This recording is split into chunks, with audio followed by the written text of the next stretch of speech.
श्रीमन्नारायण नारायण हरि हरि ओम। श्रीमन्नारायण नारायण हरि हरि ओम। श्रीमन्नारायण नारायण हरि हरि ओम। कह रहे हैं कि विदुर जी के हृदय में राम रस है। कहीं कहीं नमक को राम रस भी कहा जाता है। भक्ति की पराकाष्ठा को राम रस कहते हैं। कह रहे हैं कि विदुर जी कौरवों के शासन के सलाहकार थे और भगवान में दृढ़ उनकी प्रीति थी। जितनी व्यवस्था दुर्योधन के पास थी उतनी व्यवस्था उनके पास भी थी, लेकिन उनके मन में बार बार एक भाव उठता था, गंगा के किनारे में झोपड़ा बना करके भजन करूं और भगवान की भक्ति करूं। ऐसा ही हुआ। एक दिन विदुर जी हस्तिनापुर में थे। उन्होंने देखा कि हस्तिनापुर जो है खूब सजाया गया, दुल्हन की तरह। जैसे दुल्हन के शादी ब्याह के समय घर सजाया जाता है, गांव सजाया जाता है, उसी तरह से हस्तिनापुर सजाया गया था। तो उन्होंने सोचा क्या कोई त्यौहार है। जब उनके समझ नहीं आया तो लोगों से पूछा कि भाई ये क्या बात है। तब बोला तुमको पता नहीं? बोले नहीं। बोले द्वारिका से श्री कृष्ण भगवान सुलह कराने के लिए कौरव पांडव में वो आ रहे हैं। इतना सुनते ही उनके हाथ में जो पात्र था वो गिर गया नीचे, वो हक्का पक्का हो गए। बोले रे कृष्ण जो है आज यहाँ हस्तिनापुर में आ रहे हैं। वो उल्टा पैर भागे। उनके पत्नी के नाम सुलभा सुलभा सुलभा था। चिल्लाते हुए बोले क्या हुआ? अरे बोला आज तक हमने जिस पेड़ को पानी पिला पिला करके बड़ा किया था, आज उसका फल देने का समय आ गया।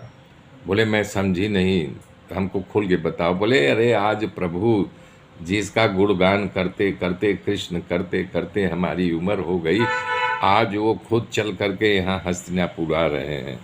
बोले क्या बात कर रहे हैं? बोला हाँ। तो दोनों बैठ गए और कीर्तन करने में लग गए। जब थोड़ा कीर्तन थक गए तो सुलभा कहती है कि हम एक बात जानना चाहते हैं, हमारी आपकी शादी होकर के कितना समय हो गया? बोले बहुत समय। तो बोले बहुत समय हो गया? बोले हाँ। तो बोला कि आपसे कुछ मांगने का अधिकार है? बोला एक नहीं दो। तो बोला ठीक है मांग लेना। तो उनका देखे कि भाव बना हुआ कीर्तन करने का। तब यहाँ थोड़ा एक कथा और जोड़नी पड़ रही है। यही भाव जो है भरत जी के मन में था। भरत नहीं, भरद्वाज जी के मन में। उन्होंने बचपन से ही प्रभु श्री राम की उपासना करना शुरू कर दिए। और जब भरद्वाज आश्रम में श्री रामचंद्र जी आ गए तो उनको देख करके खूब खुश हो गए। उनकी खूब आवा भगत की। राम लक्ष्मण और सीता तीनों वहाँ आए थे। लेकिन उनके जाने के बाद फिर भरत वहाँ आए। तब उन्होंने अपने मन में विचार किया कि जो भगवान का पूजा पाठ इतने समय तक किया था, भगवान ने दर्शन दिए, लेकिन भगवान के दर्शन का फल क्या? जब वहाँ भरत आ गए तब उन्होंने कहा है, सुनहु भरत हम झूठ न कहीं, उदासीन तापस बन रही। अरे सब साधन कर सुफल सुहावा, लखन राम सिय दर्शन पावा। यानी जो साधन तपस्या किया, राम लक्ष्मण सीता सहित दर्शन पाए।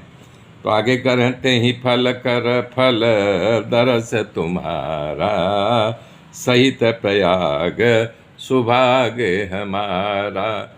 तो भरत जी से कह रहे हैं कि राम जी के दर्शन का फल है कि आपका दर्शन हुआ। उनको संत गिन रहे हैं भरद्वाज ऋषि। तो इसी प्रकार सुलभा बोल रही है कि प्रभु आपसे मांगने का हमारा अधिकार है न पत्नी तरीके? बोले हाँ। एक अपनी तरफ से मांग ले, दूसरा जो द्वारिकाधीश आ रहे हैं उनकी तरफ से, एक नहीं दो।